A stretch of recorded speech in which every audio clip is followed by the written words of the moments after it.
Well, good morning to all of you shooters and reloaders out there. Fortune Cookie 45LC coming to you from the hot lead zone. And, well, that's not really a pure cup of coffee. What we have there is a cup of cappuccino, which does have coffee in it. But I'm going with the cappuccino today, so this is not a true coffee chat. Instead, it's really a VR to Dick Tickles. And Dick Tickles has a question about the Ruger Convertible Blackhawk in 38 357 9mm caliber. He wants to know specifically, what do you have to do to get the 9mm cylinder to shoot well? And that's the topic of this video.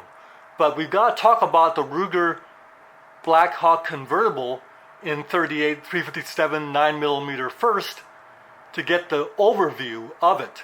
So it really doesn't matter whether you have a new gun or whether you've got a gun for a while but been shooting it and never really bothered to check out the vital statistics of your gun. Let's go ahead and do that because the information comes in handy. Now, I'm not talking about how much the gun weighs or how long the barrel is. All those things pretty cut and dried. You know that buying the gun. You already know what all that is. But some of the more hidden things is, first let's check out your 357-38 cylinder. And what you do is you grab a pair of calipers and you measure the cylinder throats. Okay, so your 357-38 cylinder, we'll mic the cylinder throats and we're getting 358, 358,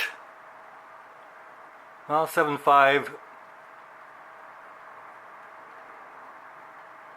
358, but if I wiggle it, I get 3575. There, 358,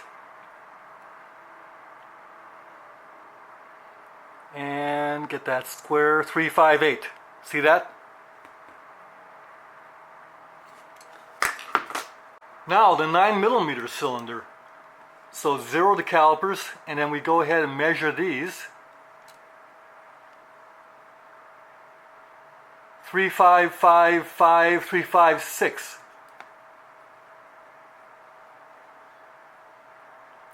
3555 or 356.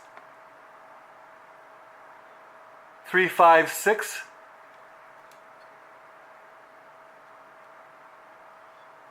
356. So we've got 356 for the cylinder throats on the 9mm cylinder and 358 for the cylinder throats on the 38 357 Magnum cylinder. This is important. This difference is important.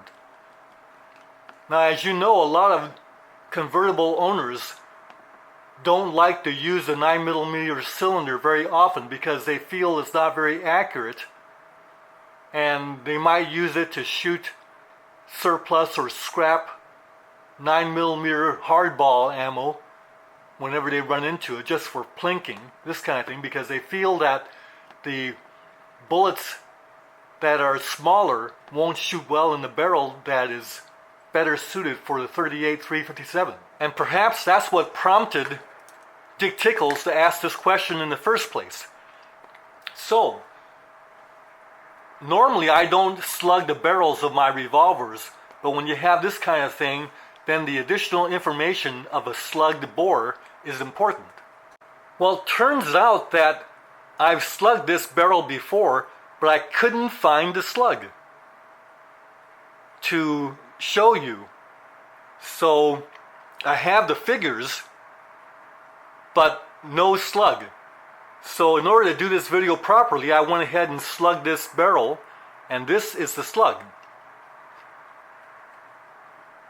Now, I've already got videos out there on how to slug the revolver barrels, so we don't want to go ahead and repeat that.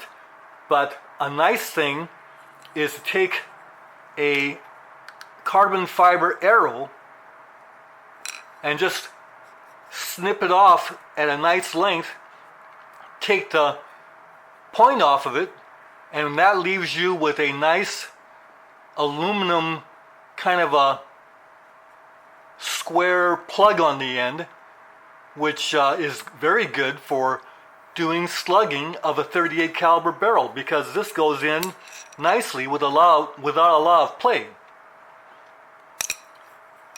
So I went ahead and put some Otter's gun oil into the barrel, and then used a hollow base wad cutter, very soft slug, put it into the end of the barrel and tapped it in until it was flush to the end of the barrel with that, and then started it by tapping with this rod and then driving it all the way through. So it's very simple, really. Won't show you that on this video, but this is the slug. And when you measure this, you get the biggest dimension. That is the dimension of the grooves. The groove diameter of this gun is 0.3555, as you see there. And that's what I had in my notes. So, groove diameter of the barrel, 0.3555. Cylinder throat for 9mm, 0.356. For the 38 357, 0.358. Now, how does all this work together? So to illustrate some things to you, take a box of Speer Gold Dot 9mm bullets that are 355 diameter. Typical 9mm bullets, right? But the problem is when you take one of the bullets and you go ahead and mic it, you get 354. Now I don't know about you, but I find that to be a little annoying, because when you buy 355 bullets from a company like Speer, you expect to get 355 bullets, not 354 bullets. If they're going to sell us 354 bullets, then they should say 354 bullets on the box, so that in case you want 355, you don't wind up with something you're not expecting. Turns out 354 bullets are too small. We don't like that. But the reason why they shoot well is because when you, well, for instance, take these, they'll just drop right through all these cylinder throats. And the reason why is because the cylinder throats are 356 and of course 358 just drop right through, because these are 354, smaller, right? And heaven forbid your barrel is 3555, these are 354, these bullets should drop right through the barrel, right? Of course not. They don't drop right through. And the reason they don't drop right through, you see that? You can't get them to just drop right through, you could probably pound it in there. The reason why they don't drop right through is because 3555 is the groove diameter, but the bore diameter is actually subtracting the depth of the rifling from that 355. And typical rifling for normal cut rifling is 0.003 on a side. Diameter is actually 0.003 less times 2. Diameter is probably somewhere around 0.3495. And 0.3495 will not accept a 355 bullet, because 355 is obviously bigger than 3495. And that's why it won't just drop in. So no, you don't have to be concerned about having a bullet like the old-time muskets, that the round ball would be so much smaller than the bore that it actually did bounce around as it went down the barrel. That won't happen. Now, because these jacketed bullets are smaller than the cylinder throats, you get gas blow-by that would be disastrous if this were a lead bullet, because it would cut the lead and deposit it into the first part of the barrel. It wouldn't take long before accuracy is out the window with leading. But this works because what happens is the bullet goes out of the cylinder throats, even with gas blow-by, no problem, and then it enters the forcing cone and doesn't actually even touch the forcing cone. What it does is the ogive hits the point where the lens of the rifling meets the forcing cone, and that's where it stops, right there. And that's where the bullet will then swedge its way into the bore diameter. Now, it doesn't fill the grooves right away because it's too small. But as the pressure of the gases behind the bullet then drive the bullet into the rifling, the bullet obturates and will eventually fill the grooves as it travels down the barrel, and then you've got good accuracy with the jacketed bullets. That's how jacketed bullets work, and they work fine that way. Cast bullets don't work fine that way. Now, some important sidelights from this discussion are that the spear bullets being 3.54 inch, any of the manufacturers can have that same thing happen.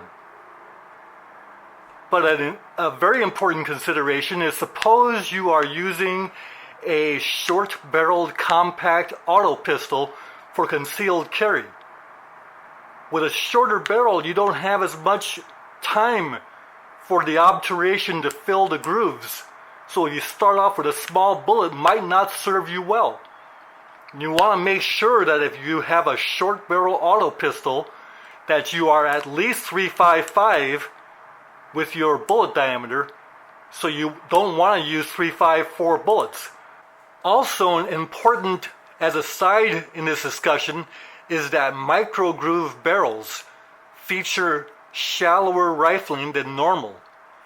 Rifling is normally 0.003 inches deep, sometimes between 0.003 and 0.004. But micro groove rifling is shallower, and oftentimes they measure 0.0015, half the depth of normal cut rifling. So this is your 9mm cylinder. And you're going to say, well, the 9mm cartridge is kind of short in there. So what happens is that you indeed are going to get bouncing around the bullet as it goes from the case to the cylinder throat. And that would seem to be logical, right? Because after all, look at this. The 3.54 bullet just drops right through, right? So it's going to be doing a little bit of bouncing around in there. Well, you're going to hear something right now you probably won't hear anywhere else on YouTube, and maybe you don't even accept this. But what happens is when the bullet is exiting the case, you have all this gas that's developing behind the bullet, blowing by the bullet on both sides of the bullet, and aerodynamically, that gas that is blowing by around the bullet is actually ushering the bullet down this little short distance so that it doesn't really bounce around in there, because it's actually being guided by a cushion of gas that's all around the bullet, blowing by the bullet as the bullet's moving.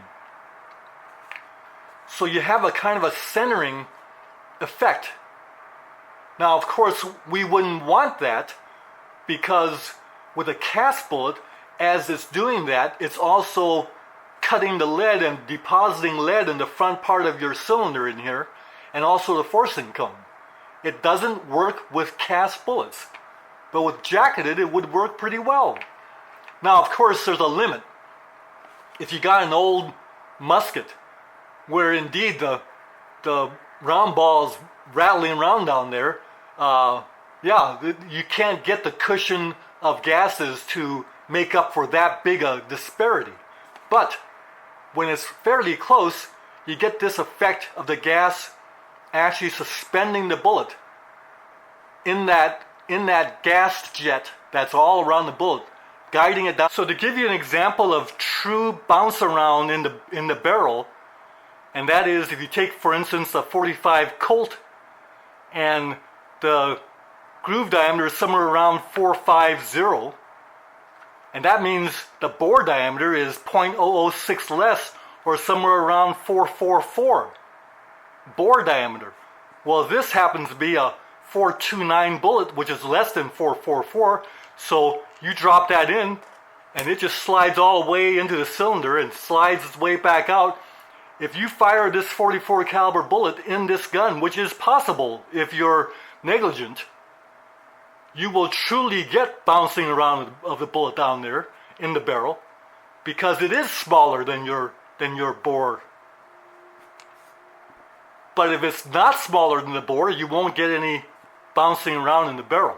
And if the bullet is in fact smaller than your bore diameter, it does bounce around in there, this bullet will come out without any stabilization at all.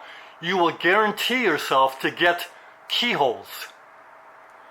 Even at 12 yards, you'll get keyholing. Now ideally, of course, we would want the bullet, whether it's jacketed or cast, to actually fill the cylinder throat, because that's where you get efficiency. It's called obturation. And obturation is major importance in all firearms. So you get obturation, and then all that gas is driving the bullet, and doesn't need the floating of the gas jet. It's just going to be guided right there. And most of the time we get that because we make our cast bullets fill this to the degree of .001 inch more. Okay, our 357 38 special cylinder, no problem. We just simply use .358, 358.5, or 359 bullets. And by the way, that's why Matt's Bullets provides .359 bullets for reloaders. We order their bullets at 359 is perfect for this convertible revolver, because 359 will fill the cylinder throats, the whole length of it, because it's .001 bigger, and it'll swedge down to fill this throat and then go into the barrel and be swedged down. It'll actually hit the forcing cone, the bullets will, and that'll guide it into the rifling. It'll swedge down to .355 groove diameter, or 3555 groove diameter, and you got accuracy, you got no leading, you got clean shooting. So Dick Tickles, there you go, that's fine, and I don't think you have a problem with that. But now, the 9mm, what do you do about that? If you load cast bullets for the 9mm, typically those would be around 3.555 or 3.56 diameter. Then you got a marginal situation there, because the 3.56 doesn't quite fill the cylinder throat. The rule is you want .001 more than what this dimension is. So you want bullets that are .357 or even 3.58 would be fine. So what that means is that 3.55 or 3.56 cast bullets might invite leading and not good accuracy. But if you load your 9mm with 3.57 bullets or 3.58 bullets, which are 38 caliber bullets, then you're going to be fine shooting with the 9mm cylinder. Jacketed 3.55, 3.5 or 4, 3.54, 3.56 are just fine. But for cast, you want 3.57 or 3.58.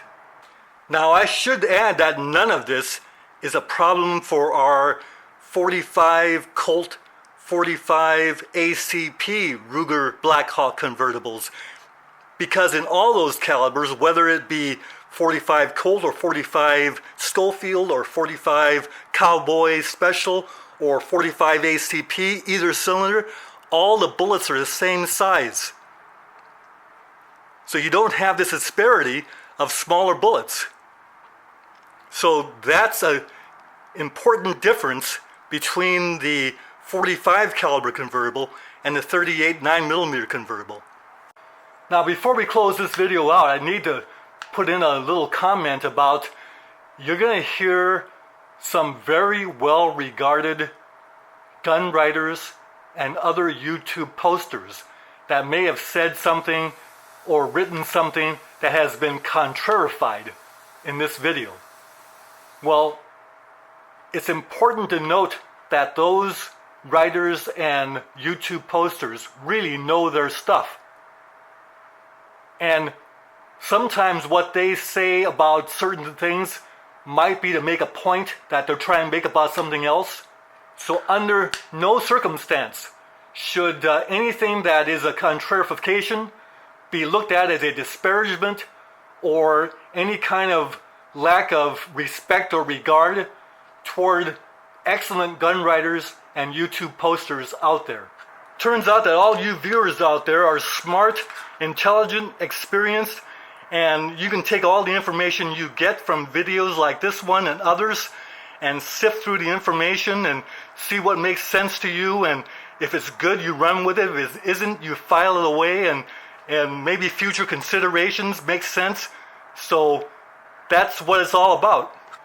So to review, what would happen is if you had a 357 cast bullet loaded into your 9mm cases, as you fire that cast bullet, doesn't matter if it's powder coated or traditionally lubed, and of course we're assuming BHN 15, something like this, the bullet would enter the cylinder throat, which actually starts at the end of the cylinder, goes all the way back to the mouth of the cartridge case. That whole distance there is 356.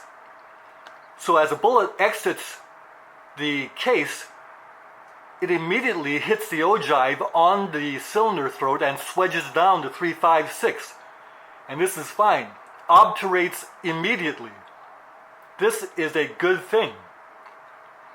When it obturates immediately, the bullet then is efficiently driven by the gases to the cylinder throat where it exits.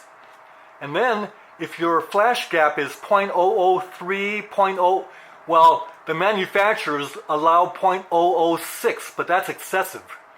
We like 0.003 flash gaps, and no more than 0.004 if possible. Anyway, the bullet crosses the flash gap and maintains obturation because the base of the bullet's still in the cylinder.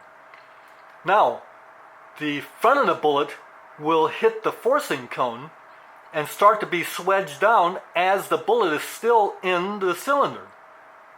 So the obturation is complete there. As the bullet crosses, the base of the bullet crosses the flash gap, the bullet's already obturating in the rifling of the barrel. Now you do get gas blowing out from the flash gap, but the bullet is going down the barrel and it's already obturated to fill the .3555 groove diameter, and you got a good bullet that is going to take the rifling at BHN 15 and go and exit on its way, merrily on its way to good accuracy and performance. Now we're going to do a video loading just for that. And that'll be coming up soon. So Dick Tickles, there you go. Have a great day, and thanks for suggesting this. The 357-38 9mm Ruger convertibles are great guns, very versatile. But once we get the 9mm shooting accurately also, what you will have is a very efficient, smaller powder space volume, using that space efficiently with the smaller charges of powder more efficiently than your 38 or 357 cases. So the 9mm should not be disregarded. When the bullets exit the barrel, the bullet doesn't know whether it was shot out of a 38 cylinder or a 9mm cylinder, because they've all been swedged down to .3555. And so the bullets that exit will be the same. It's the question of getting there clean, getting there efficiently, and that's why we're looking at this consideration for the two cylinders. Bye for now.